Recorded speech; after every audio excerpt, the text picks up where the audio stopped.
Bonjour et bienvenue. Merci de m'accompagner dans la découverte des actualités du jour. Commençons sans tarder.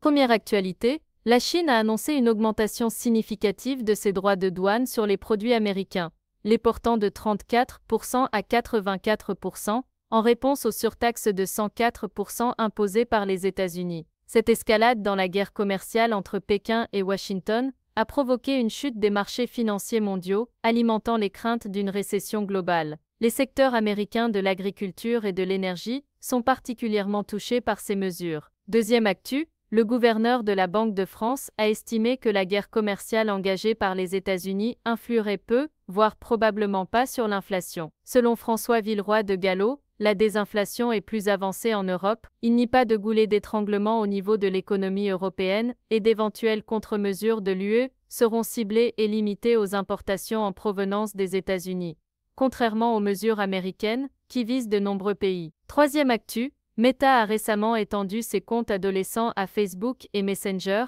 après les avoir introduits sur Instagram en septembre 2024. Ces comptes, destinés aux utilisateurs de 13 à 17 ans, intègrent des protections automatiques visant à limiter les contacts indésirables et l'exposition à des contenus inappropriés. Par exemple, les adolescents ne peuvent recevoir des messages que de la part de personnes qu'ils suivent et ne peuvent pas désactiver le floutage des images suspectes dans les messages privés. Ces mesures visent à renforcer la sécurité des jeunes sur les plateformes de Meta.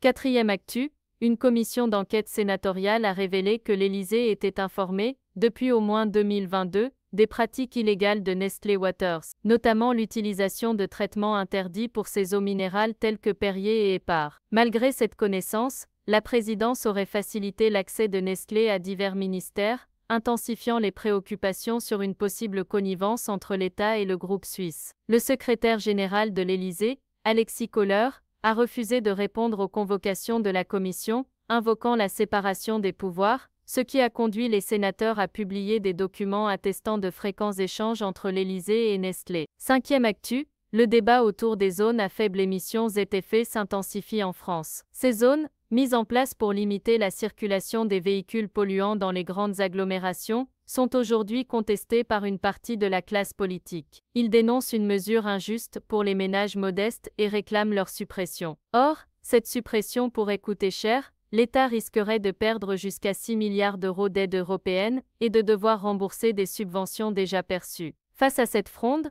le gouvernement envisage de limiter les obligations de ZFE aux seules métropoles les plus polluées, comme Paris et Lyon. Ce compromis vise à répondre aux critiques tout en maintenant une politique de lutte contre la pollution de l'air, qui cause des milliers de morts prématurées chaque année. Le dossier reste hautement sensible, entre urgence écologique et contraintes sociales. C'est tout pour aujourd'hui, nous nous retrouverons demain.